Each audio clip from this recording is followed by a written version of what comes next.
All right. Hello, party people. Yes, I am starting a little bit early, but that is more to make sure that the audio and everything else is going just fine, which it appears to be. Um, yes, this is the collapse experiment. This might be a longer video. I took the day off yesterday, didn't post anything over the weekend. I did record 2 videos over the weekend, but then the next day happened and I was like, well, this is all late stuff now anyways, so ended up scrapping those. But we do have a lot of news articles to go over, and I guess I'm gonna have to start with this Satan 2 stuff, because if anything drew you in, it was probably, what, there's a sequel to Satan? Yes. And of course it's Russian. It is one of their intercontinental ballistic missiles. And due to the current World War III situation that we have going on, even the U.S., who was looking at testing out the Minuteman missile system, doing a test run on that, they ended up scrapping that because they didn't want anybody thinking, I don't know, nuclear war had started. They didn't want any accidents to happen. But Russia decided that they were going to test out their Satan 2. Gee, I wonder why. There's speculation still that Putin is looking to use a nuclear weapon, a tactical nuke in Ukraine in order to end the war. If he can't get what he wants, he might just go ahead and nuke Kiev and take out their leadership, take over the rest of the country, and call it good. If it makes things easier, why wouldn't he? Granted, it sounds like and it looks like he wants to keep the infrastructure intact. He really wants to integrate Ukraine into the country. But according to, this is from the New York Times, CIA director says Putin might consider nuclear weapons. They've been saying that for a while now. This is from April 14th. William J. Burns, the director of the Central Intelligence Agency, cautioned that he had seen no practical evidence that would suggest such a move was imminent. Nothing like contradicting yourself here, New York Times. Washington, the director of the CIA said that on Thursday, the potential desperation to extract the semblance of a victory in Ukraine could tempt President Vladimir Putin of Russia to order the use of a tactical or low-yield nuclear weapon, publicly discussing for the first time a concern that has coursed through the White House during 7 weeks of conflict. So this is something that they've been talking about from the beginning, but now Russia is actually testing their rockets. I don't think they would use something like the Satan 2 in order to hit Ukraine. I think that's more of a direct threat to NATO, who's supplying all the weapons that Russia is currently pissed off about. So there is that potential. Potassium iodine tablets have sold out, that you can't get your hands on them in Europe. A lot of these countries are stocking up their old World War II nuclear bomb shelters, and probably for good reason. Yeah, this is a potential to actually happen. And the only thing that I could really picture or question here is North Korea got away with firing off their intercontinental ballistic missile that they just tested out. Nothing happened. Maybe it was because it was from North Korea and they told everybody in advance, but Russia's telling everybody in advance now about the Satan 2, and now there's concern that this might spark something. I don't know what to think about that overall. So moving on, shall we go on to Let's see here. Should we commit to fight Russia for Finland? This was an interesting article that I found on Zero Hedge, authored by Pat Buchanan. The prime ministers of Sweden and Finland both signaled Wednesday that they will likely be applying for membership of NATO. Well, they've already done that, and they want that to be streamlined. They want to be members of NATO now. They want that backing. The prospect is most welcome, says the Washington Post. Finland and Sweden should join NATO. Why do I care what the Washington Post thinks? Anyways, before rejoining in NATO capitals, we might inspect what NATO membership for those two Nordic nations would mean for the United States. Finland is a nation the size of Germany, but with a population only 4% of that of Russia and a border with Russia that is 830 miles long. I wonder why Russia would want to secure that. There's also some, this isn't an article, but there's talk about troop buildup, and Russia says that they're doing military training on the border with Finland. Don't know. It's not looking good for Finland, though. Should Finland join NATO, the United States, under Article 5 of the NATO Treaty, would be obligated to go to war with the world's largest nuclear power to retrieve Finland lands and engage Russia, and an enraged Russia might grab. Moscow has already indicated that should Sweden and Finland join NATO, Russia would introduce new nuclear weapons into the Baltic region. I believe that's already happened. Russian news agencies were showing the movement of nuclear weapons heading west, and yeah, I think they're carrying out that threat. Also, Russian news did state that World War III has already started because it's obvious they're not just fighting Ukraine, they are fighting NATO and everybody who supplies NATO. Us. So there's also officially British troops are training Ukrainian soldiers in Ukraine. So this isn't volunteers from Britain. This is actual Britain military, probably SAS, who are currently training Ukrainians to fight the Russians. No, they're not directly engaging with the Russians, but what else would you call it?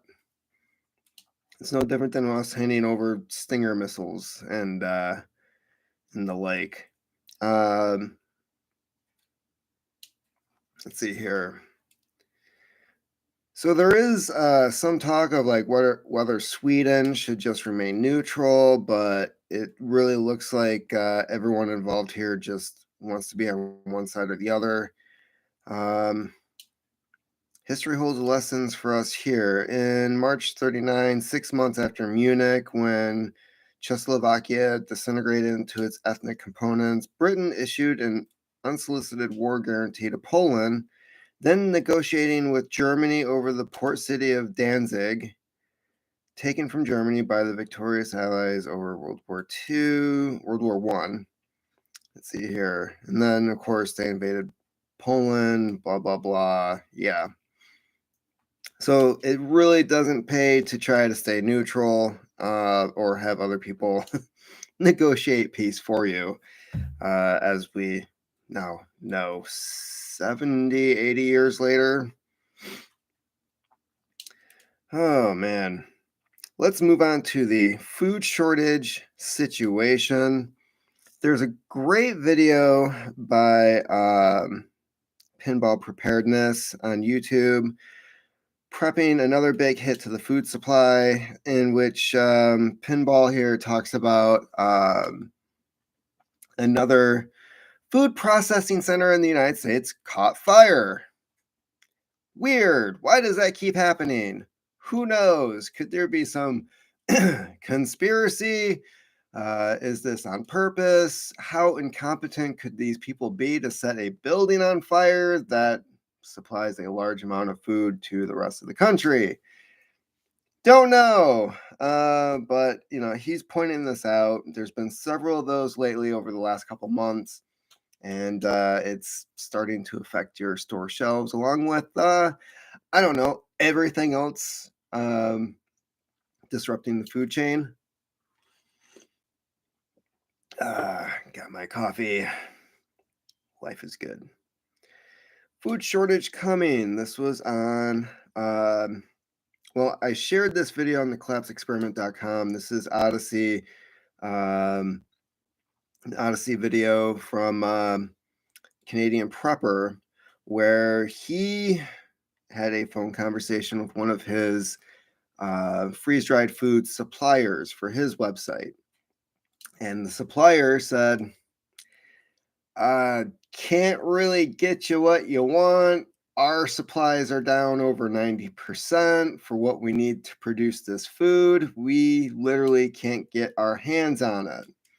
And this brought up something that it was a comment that I heard not that long ago, where somebody was talking about the Great Depression and how people mistake it for thinking that it was the Great Depression, food wasn't available, that's why people were always hungry. And it wasn't that food wasn't available, it was that nobody could afford food. Nobody had the money to buy it. If you look back at the Great Depression photos, the era, the news clippings, you'll see people standing on like every street corner with these bushels of apples trying to sell them for 5-10 cents a piece.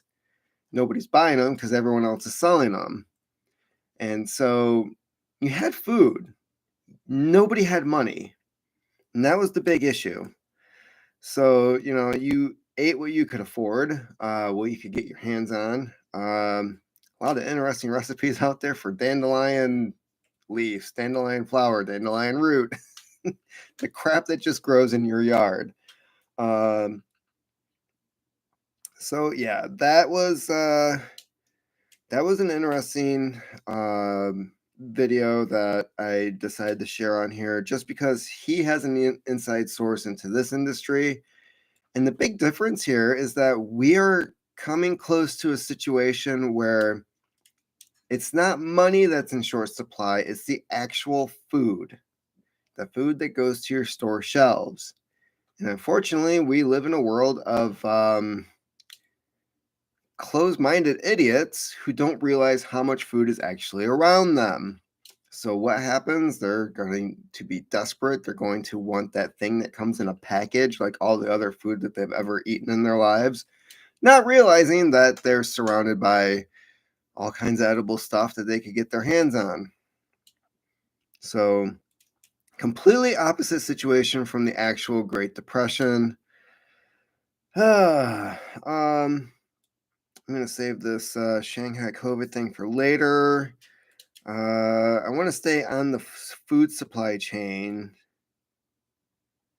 Let's see here. Shanghai. Yes, there are a lot of articles I've been able to post lately. I believe I found, let's see here. That's kind of part of the food supply. Truck rail car dearth adding to lofty lumber prices. Now, this is from, this is from yesterday. This is on Bloomberg. But on the Prepared Homestead, he was talking about a shortage of train cars and actual trains. These rail industries, they don't have the people to drive the trains. They don't have the staff to man a certain number of cars. The amount of stuff that people are trying to ship to different areas are creating these trains that are so long that the cars themselves cannot haul them. So they're having a lot of issues with that. I couldn't find the actual articles that he was referring to. He said he's done a lot of research on this. And I remember this coming up back in 2020 when they were talking about issues with trains and the supply chain. I can only read so much because Bloomberg says I'm past my free limit for getting the whole story. Resolute CEO says industry challenged with higher freight costs, shipping delays. Shipping woes are adding to the high price of lumber, according to one of Canada's leading producers. Well, it's been that way for a while. A shortage of trucks and rail cars is boosting costs and causing delays in sending lumber to buyers in Canada and the U.S. Most lumber buyers prefer to receive their shipments by truck, but companies are forced to use whatever mode of transport is available to ship lumber, even if it comes with a higher price tag and longer shipping times, he said. More than half of Resolute's lumber business is sold into the U.S. That's bullshit. We got a ton of lumber up in here in Michigan. But yeah, and this doesn't... I mean, this is just one example of what's going on with the trains. Maybe if they didn't have these stupid COVID policies, some of their truckers wouldn't have been stuck in the capital of Canada for a while. Hey, who am I to judge? So, yeah, this is going to affect a lot of other industries as well. There's one train company that was actually taking a bunch of their cars off of the rails, setting them aside because they don't have the manpower to use them. They don't have enough trains, but they also have too many cars out there being used right now for their staff to actually man them. There's also been issues with the White House. Gee, didn't see that one coming. Where they have new regulations as to how and when to move train cars, to attach, to not attach. And the train companies have already said this is an issue. This is going to slow things down. And the White House is like, nope, sorry, you're going to do it. And at some point, I don't know, if the White House can tell the Supreme Court we don't acknowledge your decision, maybe companies should just go to the White House and say, we don't acknowledge your policies. Sorry. You know, there is this, you can only, these people can only have authority over you if you give it to them. And if they are affecting everybody else and causing pain, then maybe we should just pretend they don't exist. Supply chain crisis is about to get a lot worse. This is from Wired Magazine. Now, granted, I think this was an older article, March 28th, but it did, there was a couple things in here that did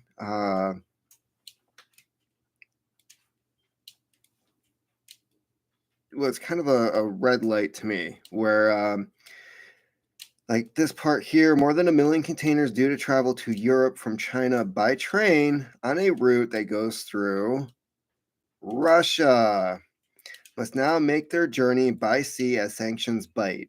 Yeah. So at this point, Europe is getting hit by supply chain crunch. Instead of just going by rail, these things have to go around, I don't know, most of Asia, probably through the Suez Canal, if that's operating at full capacity. If not, around Africa, which adds, I forget how many weeks to the trip. Yeah, so Europe is getting hit by this. Major ports the world over, which used to operate like clockwork, are now beset by delays, with container ships queuing for days in some of the worst congestion ever recorded. Yeah, and the only reason we don't hear about it now in the U.S. is because a lot of these ships from China were going and trying to dock in L.A., and then a lot of them were diverted over to places like Florida and the East Coast, where they had to go through the Panama Canal. But for the sake of relieving the stress off of the LA port, that was something that had to be done. Pinball also had another great video. I didn't share it here on the website. I might have to hunt it down and post it. But he was talking about how a supply chain company, one that helps operate and organize the supply chain, was saying that we have a lot more shortages to look forward to for several reasons, and it included, let's see here, basically anything on your dinner table. Um, they're having issues with meat packing plants. Obviously, there's the bird flu affecting poultry right now. There's also, he pointed out a shortage in glass. So, alcohol beverages are looking at having a shortage. Canned items, whether it's your canned food, canned soda, canned beer, because of an aluminum shortage where companies can't get a hold of the material to put their product in to put it on the shelf. So glass, aluminum. Um, at one point, the information he was reading said bottled water due to a plastic shortage. Now, if there's a shortage in plastics, I'm sure they could just look in the Pacific Ocean and get what they need. But yeah, apparently there's also a shortage of plastics. So he was saying that everything on your dinner table that you normally have for a meal is going to be in short supply, according to this report that came out from a company that deals with the supply chain. Uh, um, In this article from the New York Times, supply chain hurdles will outlast COVID pandemic, White House says. Oh, the White House. You know, if it wasn't for Jen Psaki, I might actually believe like some of the stuff that they say. The administration's economic advisors see climate change and other factors complicating global trade patterns for years to come. Okay, climate change, that's gonna be like the new COVID. It's their bullshit excuse for their incompetence, is what it's gonna come down to. The coronavirus pandemic and its ripple effects have snared supply chains around the world, contributing to shipping backlogs, product shortages, and fastening inflation in decades. The fastest inflation in decades. No, no. COVID did not cause inflation. You liars. You liars. Um, I really hate that they keep pushing this stupid narrative. The big jump in our inflation was pointed at that $1.9 trillion bill that Biden passed. A lot of fingers are being pointed at that as like the initial bullet that really kicked that up. So there's several other factors after that, but the fact that they were killing the dollar on their own, causing inflation, and then other countries saw what was happening and decided to drop the dollar, yeah, that is not from COVID. But in a report released Thursday, White House economists argued that while the pandemic exposed vulnerabilities in the supply chain, it didn't create them, and they warned that the problems won't go away when the pandemic ends. This is another flat out lie. For one, like, why would you trust? If you were a good economist, you wouldn't be working for the White House. It's kind of like how the VA doesn't exactly get the best doctors. That's not where the money's at. So if you're an economist working for the White House, you probably weren't at the top of your class. Um, yes, the pandemic exposed vulnerabilities in the supply chain, but the fact that you shut down key factors, key points of the supply chain due to COVID. No, it wasn't due to COVID. It was due to your stupid policies. That was what happened. So a vulnerability would be like, oh, there's a drought in Chile. We're not getting strawberries from there right now. Darn, you're not going to have strawberries on your shelves. But guess what? The plastic containers that those strawberries would have gone into, those would still be in production. Oh, nope, that factory was shut down due to COVID. No, a vulnerability would be like a naturally occurring thing in one spot. But guess what? Those strawberries in Chile would have been compensated by the strawberries that were grown in Mexico. Okay.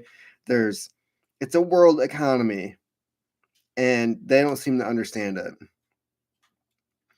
Though modern supply chains have driven down consumer prices for many goods, they can also easily break. The Council of Economic Advisors wrote, climate change and the increasing frequency of natural disasters that comes with it will make future disruptions inevitable. I'm not really. The more I learn, the less I'm convinced that this whole climate change thing is what is causing a lot of this. You know, we now have the internet. And with the internet means that we now have information coming directly from sources from around the globe in real time. And if you look at a newspaper from like the 1980s, you'll see articles about a volcano that erupted in the Philippines, but it was like 2 weeks ago. And now we might see some like really nice red sunsets due to the ash or whatever, right? It used to be that the disasters happening in other places, like when we did learn about them, it was well after the fact. And now we're seeing this stuff in real time. We also didn't have the world economy functioning the way that it is now. There's a lot of changes that have happened. And when they talk about these natural disasters, I think they were always happening. It was just that we didn't know about them as fast or as in detail as we do now. White House economists analyzed the supply chain as part of the economic report of the president. The annual document, which he probably didn't read, which this year runs more than 400 pages, definitely didn't read it, typically offers few new policy proposals, but outlines the administration's thinking on key economic issues facing the country and how the president hopes to address them. He's not. He's clearly not. He wants to add 26 more million acres to conservation land in the United States that we could be using for farming, even though he's like trying to push for more ethanol, which means we need more corn to be grown. He's cutting down the amount of available land. We also know from other sources that there's going to be an actual famine. They're using the word famine. It's not a shortage of food. They're calling it a worldwide famine. And this guy is like, no, we're going to use less farmland because got to save the planet. But nukes are good. I don't understand their thinking. It's like they want this to happen. And they're going to blame everyone but themselves when shit goes down. And the summer's going to be really bad. This year's report focuses on the role of the government in the economy. Could we just get the government out of the economy? Because this isn't going well. And calls for the government to do more to combat slowing productivity growth. They're the ones who shut down the economy. God damn it. Everything that's happening right now is their fault. It's their fault. They're the ones who did this. And now we're going to fix it. No. How about you keep your grubby little fucking hands off of it and maybe shit will continue to work right. Oh my God. Between that and these stupid COVID checks that they were handing out and the unemployment checks that they were handing out and you have a tan, so you're not allowed to work checks being fucking handed out. Yeah, there's a good reason why shit's not working right now. And it's because they kept freaking tampering with it. The year's report focuses on, I already read that, and calls for the government to do more to combat declining labor force participation, rising inequality. Are you fucking kidding me?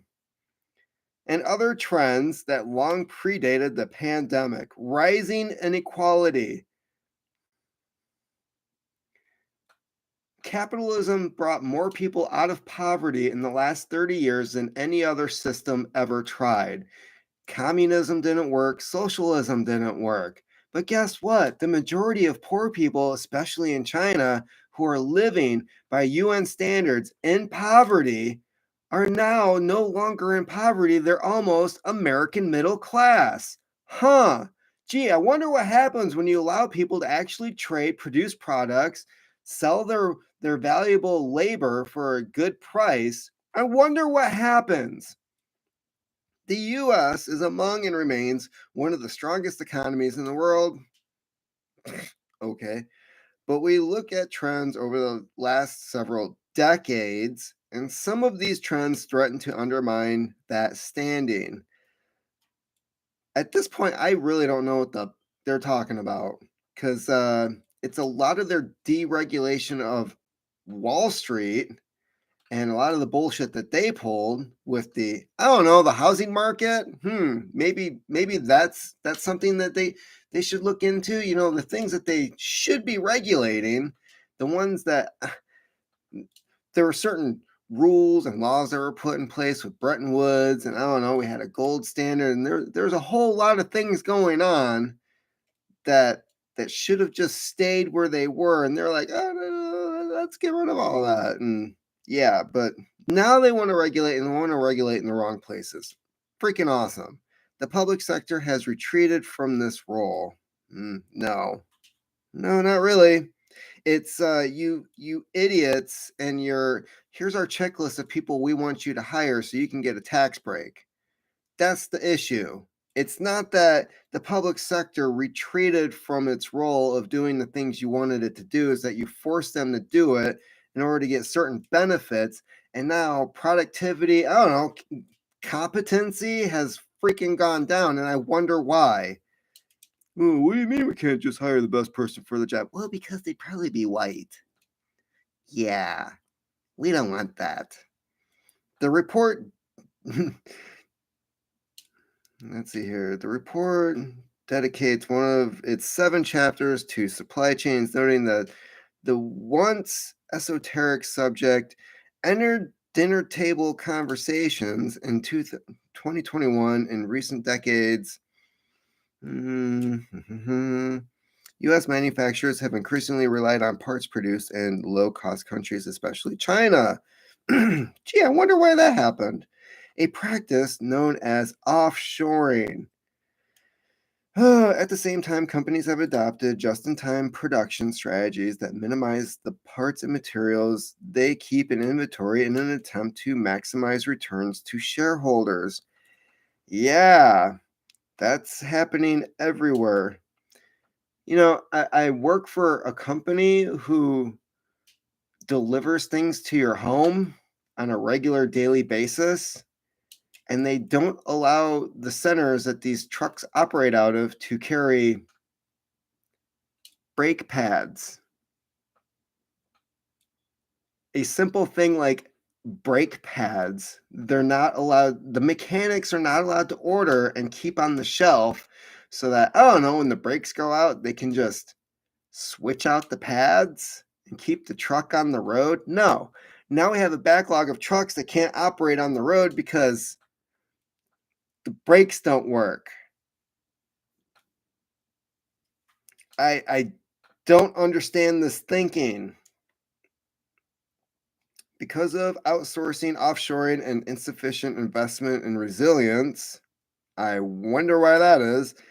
Many supply chains have become complex and fragile. They write, adding, this evolution has also been driven by short-sighted assumptions about cost reduction and have ignored important costs that are hard to return into the financial measures or that spilled over to affect others.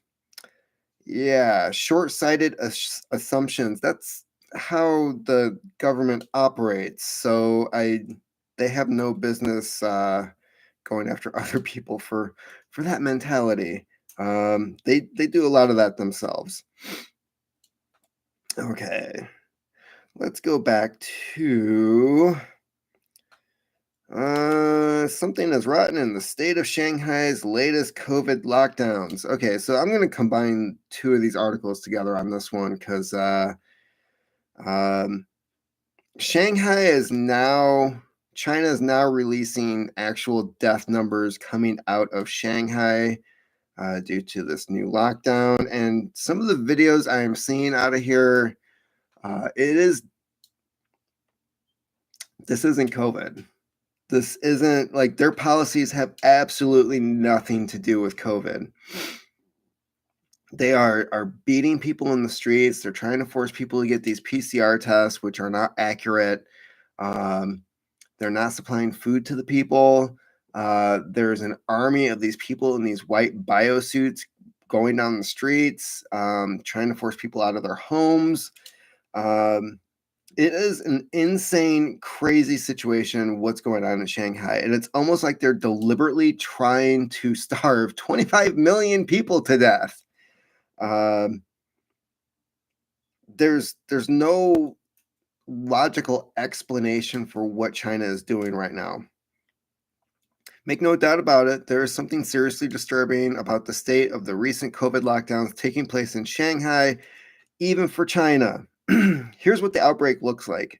If we are to believe the numbers coming out of China, you'll have to excuse me for being frank, but I simply don't believe them. China has lied about nearly everything since the beginning of the pandemic, and they certainly don't have the rest of the world's interest in mind.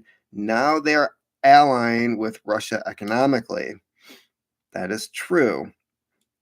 Here we are 2 years into COVID with ample time behind us to have studied the virus, developed vaccines, boosters, and therapeutics, and allowing for natural immunity to spread, and China is locking down the city of 26.3 million at the first sign of a couple cases of COVID. I'm starting to think that these policies have nothing to do with COVID. It's more about hurting the US economy because they know how tightly knit we are to them. There's over 1,000 cargo ships offshore Shanghai that can't leave to come here because they're locked down. So what started out as 500 cargo ships, now we're going to have a fleet of over 1,000 coming to the US at one time, and our ports can't handle it. So you think those backups before in LA were bad? Wait until this shit opens up. The actions China has taken to implement this round of lockdowns have been dystopian and Orwellian to say the least. Gotta throw in those words. All international flights to and from Shanghai have been halted. Many roads to the city's two airports have also been closed. The government's performed PCR tests on 25.67 million people. The government has not allowed residents to go to the grocery stores.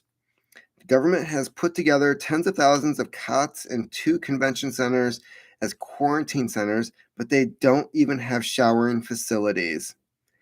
Yeah, it's like I thought that our government ran stuff poorly, but man, I think China's taken some lessons from us on how to do this stuff. According to social media posts, the city is even using drones to try and calm the nerves of angry residents. Yeah, there's several videos also attached to this article. They do show photos of the people in white suits operating throughout the city. Here they show people carrying like eggs and other supplies into the city, but they're not allowing people out of the apartments. So you're transporting food in and nobody's allowed to come and get it.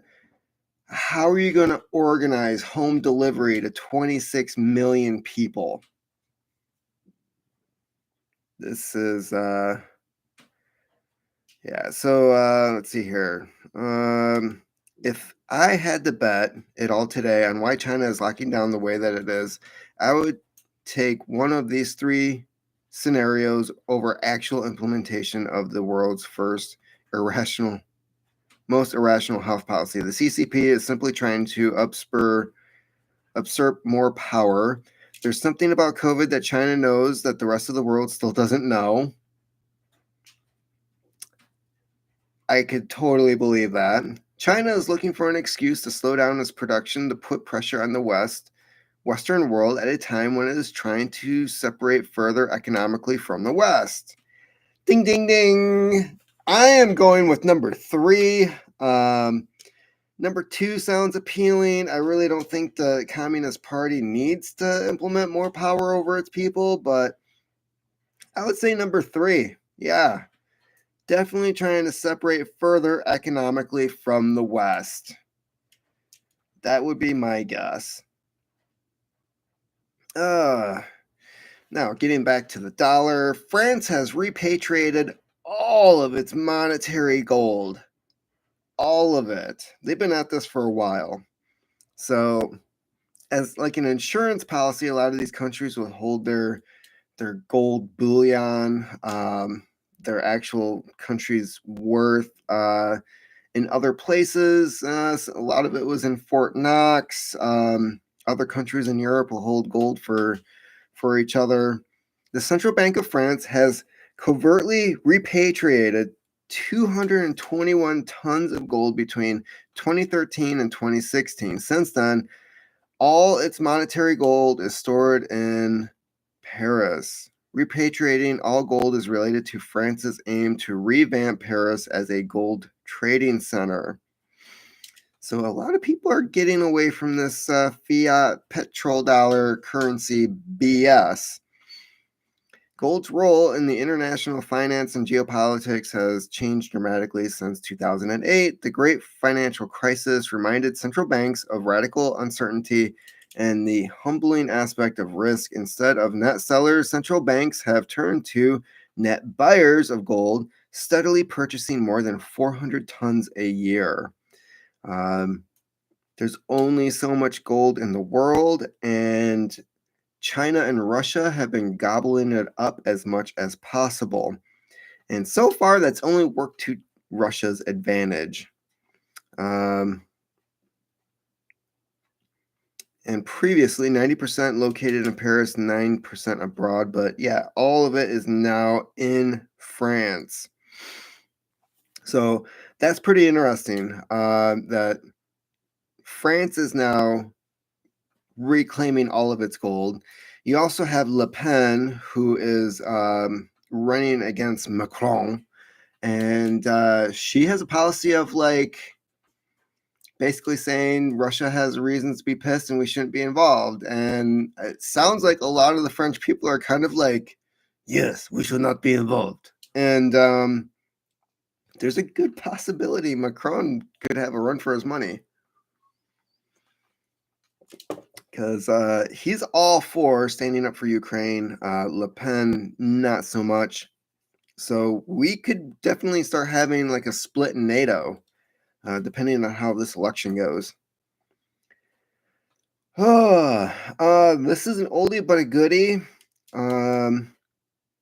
I posted this April 18th, but I believe this was from back in March, and it got no news. This started popping up on YouTube and several different places, the Dark Horse podcast.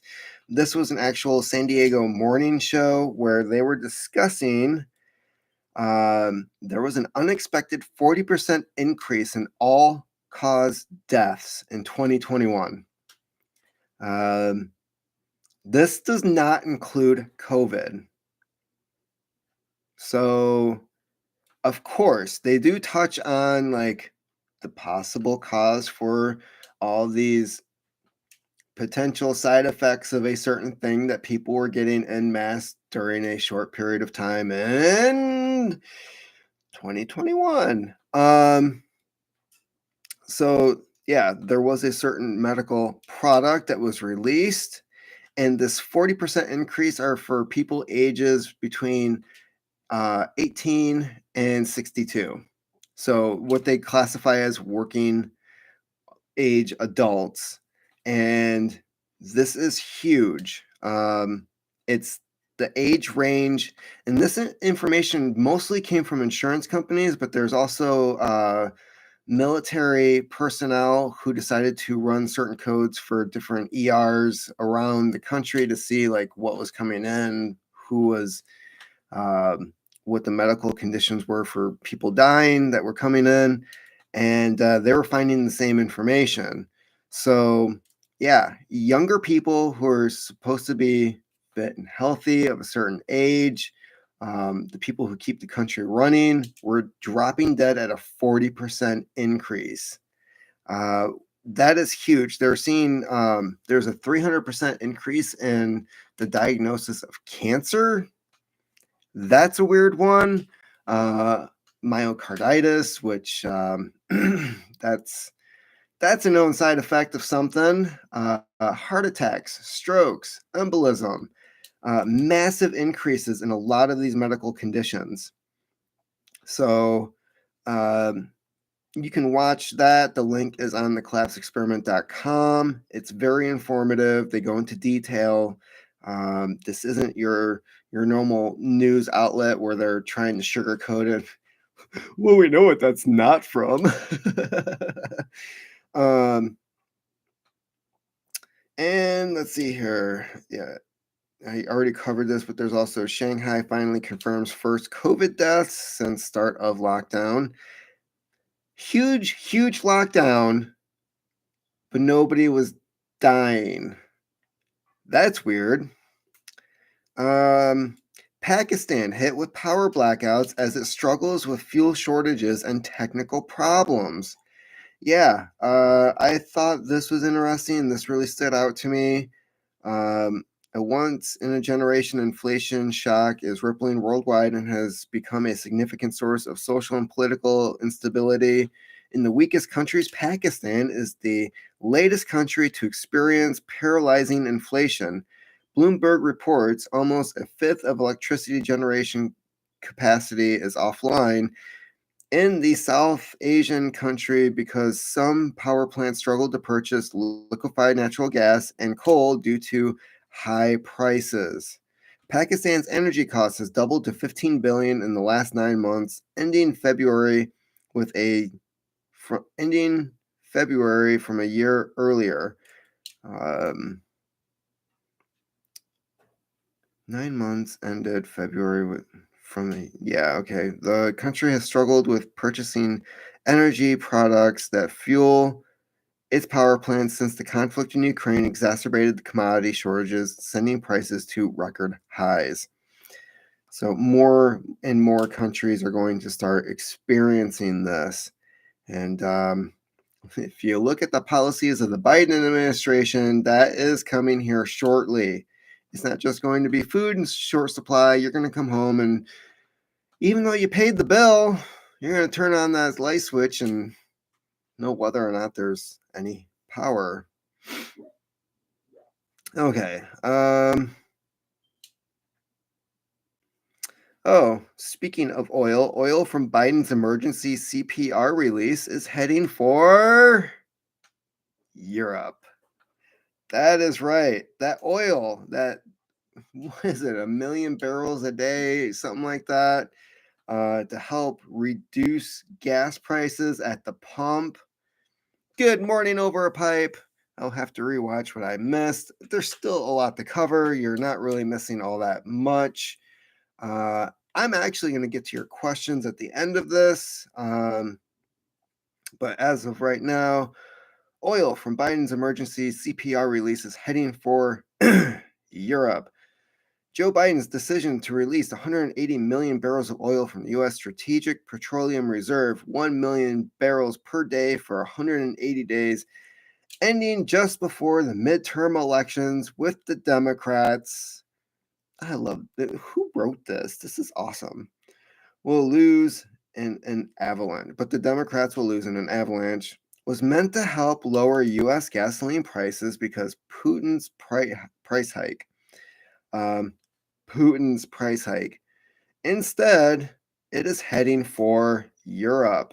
According to Bloomberg, citing a person familiar with the matter, the Suezmax ship management sprang sailing for Rotterdam, according to ship tracking data compiled by Bloomberg, received emergency CPR sweet crude from Energy Transfer's Netherlands oil company around April 1st for export.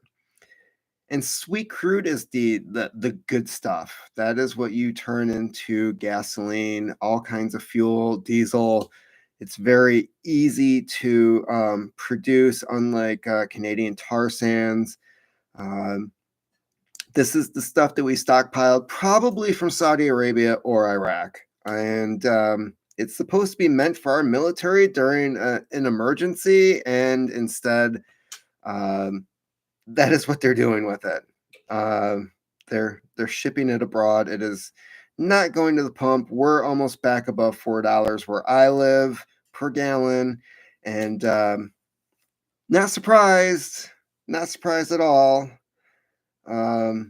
Just think that's gee, that's weird. Nothing like it's almost like they're selling everything valuable in the country to foreign partners.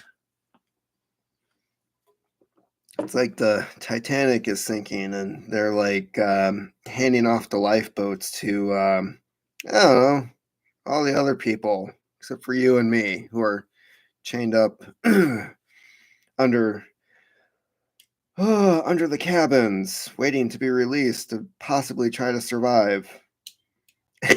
Not a great analogy, but the way things happen on that ship, it's very comparable to now.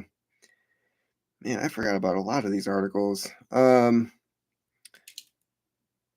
Lumber prices, let's see here. Inside the Ukraine-induced defense contractor gold rush at the Pentagon. Yeah, I talked about this a week or two ago on my channel about I was specifically talking about the banks, but we all know that there's a ton of money going into these defense contractors selling weapons to Ukraine. But let's see here. This is through Zero Hedge, but through Common Dreams was the original source. The Russian invasion of Ukraine has brought immense suffering to the people of that land, and while sparking calls for increased military spending on both the United States and Europe, though that war may prove to be a tragedy for the world, one group is already benefiting from it: U.S. arms contractors. That's kind of a no-brainer. Even before hostilities broke out, the CEOs of major weapons firms are talking about how tensions in Europe could pad their profits. January 2022 call with his company's investors, Raytheon Technology CEO Greg Hayes typically bragged that the prospect of conflict in Eastern Europe and other global hotspots could be good for business. That's what they do. I mean, yes, it sounds evil, but I mean, that's the business they're in. We are seeing, and I would say, opportunities for international sales, the tensions in Eastern Europe and the tensions in the South China Sea. All of these things are putting pressure on some of the defense spending over there, so I fully expect we're going to see some benefit from it. None of this is surprising. What I find interesting is that,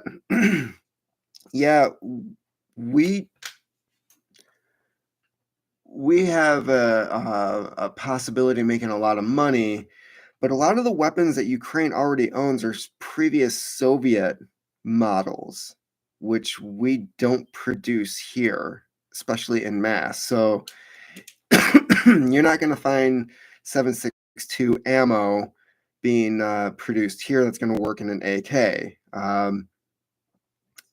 So even if we start selling them supplies, it's not going to be stuff that they can use unless we also sell them the weapons, which obviously is going to be pushed over there. I mean, we're already using like Stinger missiles and other ground-to-air munitions being used.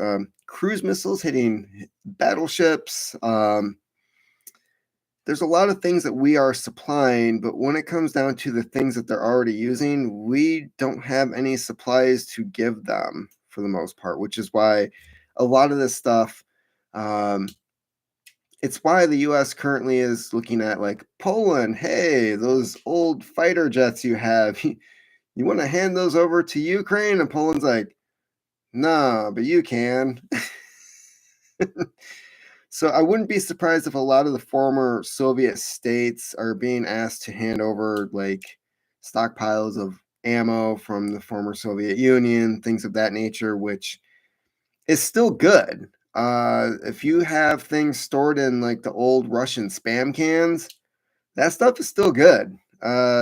It's not. It's just as good as it was back in the 60s and 70s as it is now.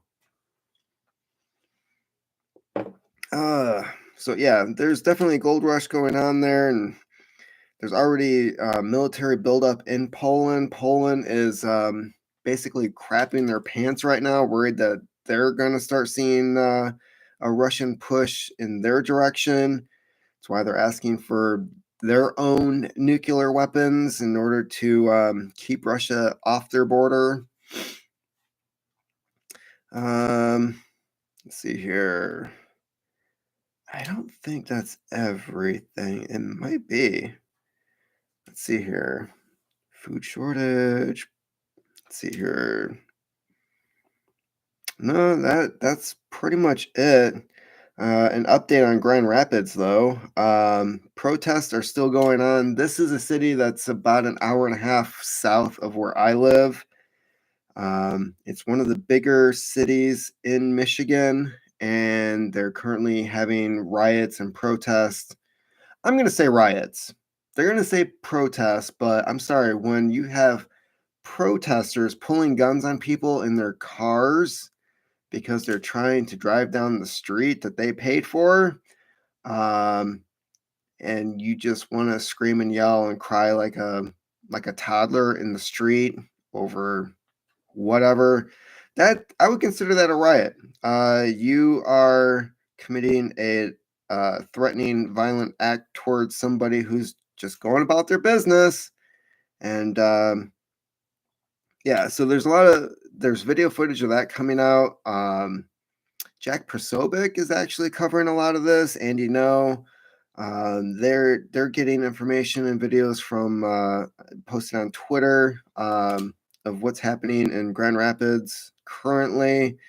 As far as I know, Grand Rapids PD has not released the name of the officer who um shot a certain individual. So currently, they're still safe, but eventually that information will come out. At least they might be in a safer position than if it was immediately released like they were demanding. I don't know when we became a country that just caters to the demands of the people who scream the loudest, but it's getting a little irritating. Like, we have a system in place, there's supposed to be investigations. I saw the video myself and thought that regardless of where he shot the man, it was a justified shooting, for the simple fact that he stole an officer's taser. He was resisting arrest. He was not laying on the ground. It was not an execution. He was in the process of trying to aim the taser at the police officer who was trying to arrest him. Uh, Overall, it was a bad situation for everyone, and now the cop has to live the rest of his life with what had happened. And as we know, with the police officers who are involved in these situations, life is not good for them afterwards. They tend to remain unemployed. They can't go out in public. I mean, they already have a high rate of divorce, but they end up getting divorced because when you're a person who can't hold a job and can't provide for his family, things like that tend to happen. So I am going to look up some viewer questions from previous videos. Let's see here. Actually, I'm going to use the Studio app, which should have, let's see here, comments. Okay, what do you think about dairy farmers dumping their milk and farmers disposing of their surplus in meat and crop? Is this to keep the price? I think I already covered that. That's not what I'm looking for. Where are the other questions? Let's see here. Published. Yeah, okay. I know what I'm looking for.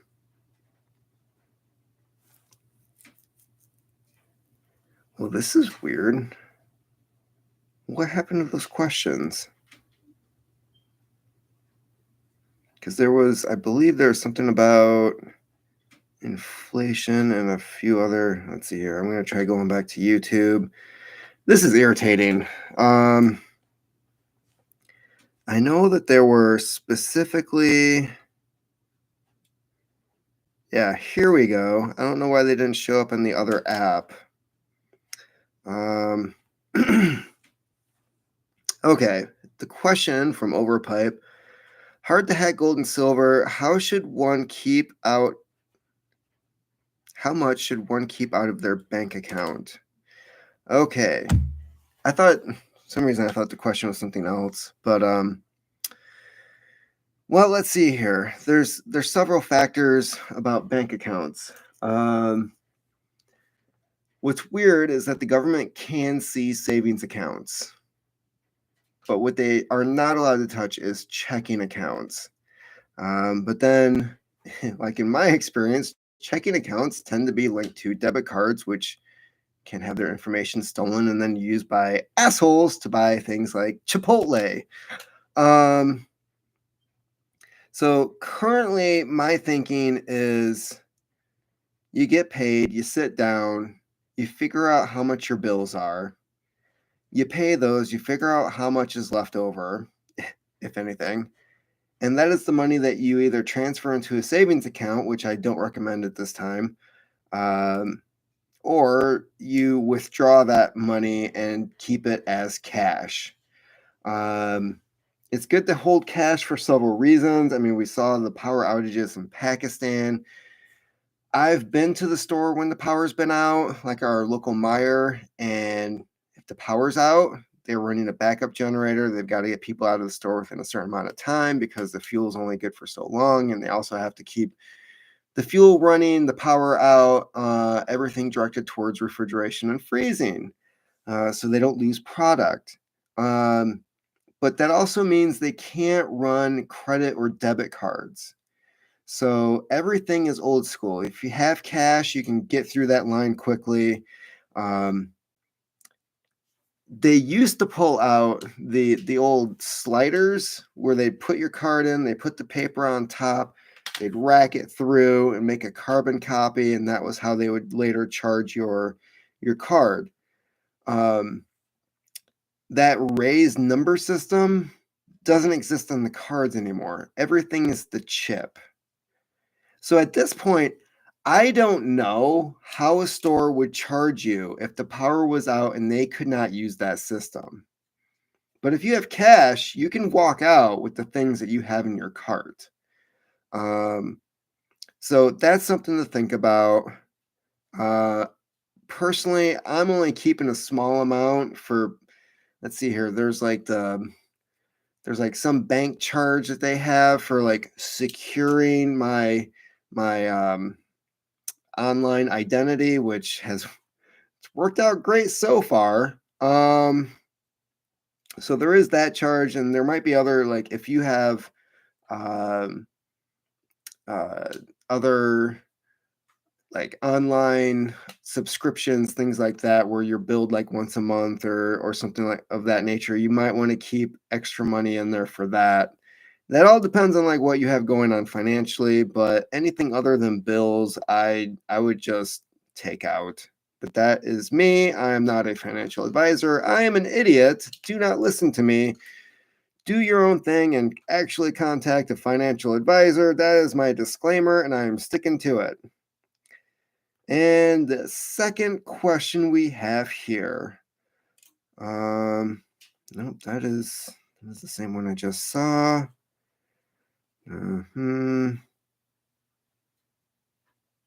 Oh, here we go. It was a comment within that comment. What about alcohol and ammo for currency? This is something I am actually tinkering around with, and this will probably be the last bit for this video. Already over an hour. Ammo, I would say ammo, no.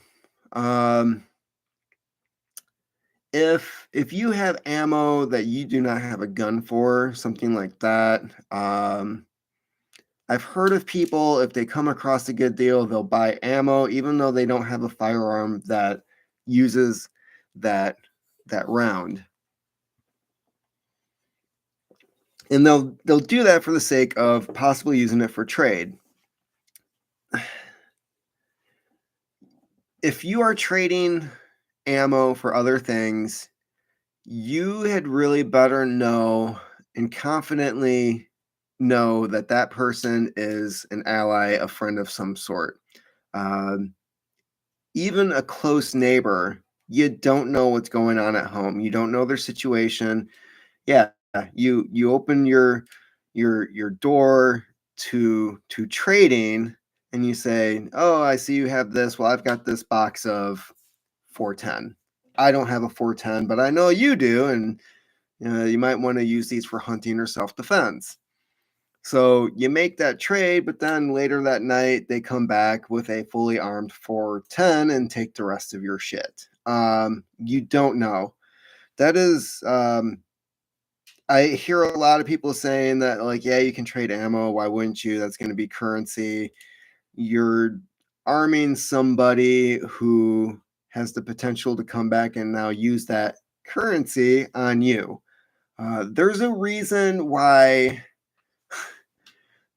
there's a reason why we have money and we use gold and silver and not weapons for trade. Okay, um, there, it's it's not a good situation. As for alcohol, one of the things that I am currently buying a little bit at a time, but stockpiling is sugar. Um, I do already have a big bag of yeast stored away in the fridge. Yeast has a short shelf life.